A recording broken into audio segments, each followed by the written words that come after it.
All right, so I'm here with Ernesto SALVIDREZ, and Ernesto and his family own the Rambling Cafe here in Santa Fe, New Mexico. How long have you guys had the restaurant, Ernesto?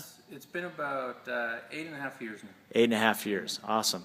And so you'll actually find these guys downtown a lot during all the fiestas and all the other festivities we have on the plaza. And so check them out.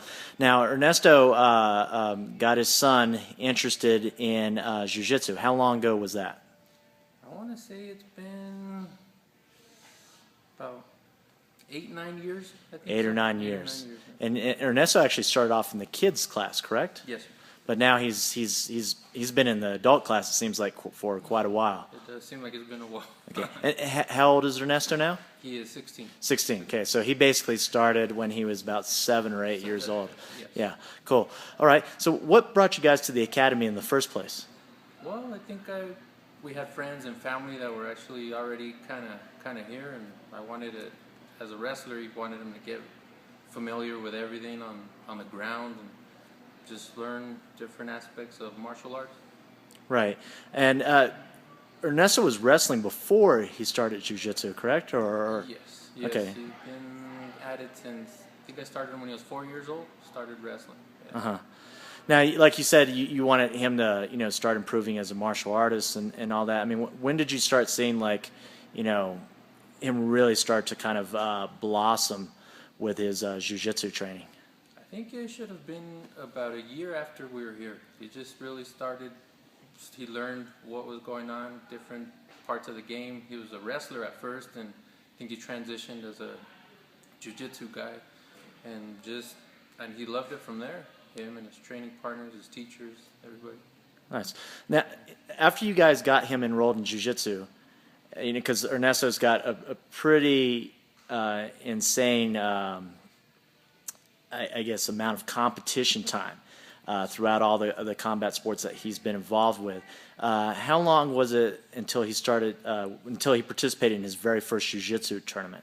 His very first jiu-jitsu, I want to say it was pretty quick. I think it might have been like 2 months when we were here. About 2 months. We just wanted to test the waters, went to Las Vegas, Nevada as a grappler's quest.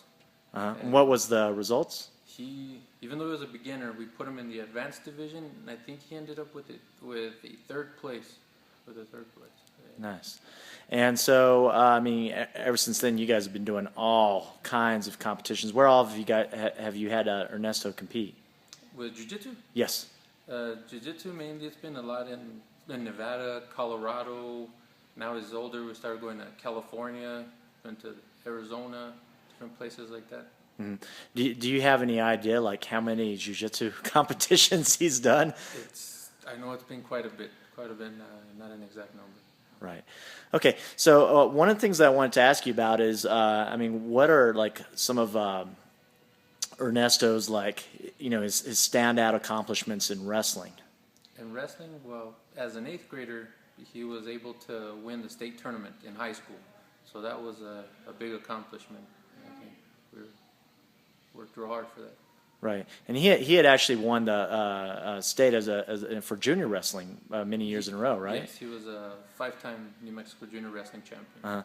Now, I mean, jiu-jitsu and wrestling are obviously two completely different sports. I mean, do you feel like, that one has been able to help the other? I mean, has jiu-jitsu like helped him out at all in wrestling, or would you say that's just completely different?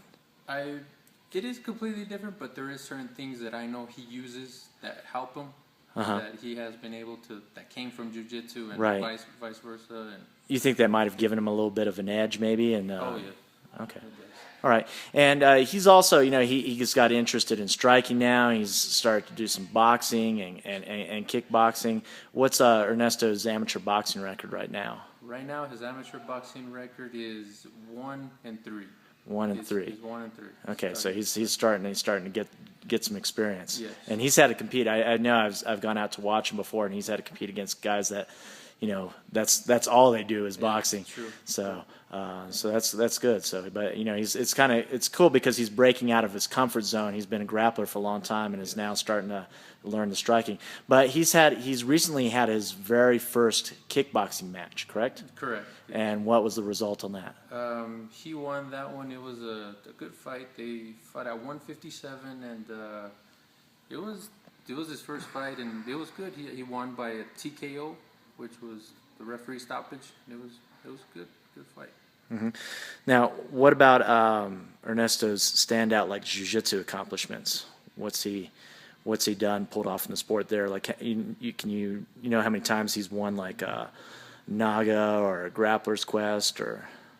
I want to say in Naga, I think he's only been able to win it about 3 times, somewhere around there. And Grappler's Quest, it's kind of about the same, maybe 3 or 4, something like that. And well, recently everybody talks about the Worlds of Jiu-Jitsu, and last year we competed before he was of age, and both times in gi and no gi took 2/3, and now was his official year at 16 years old, and he was able to win the whole tournament, and that was a big accomplishment for him. Nice, yeah. A lot of people that compete in the World Championships, they never even make it to the medal round, and here he's done it.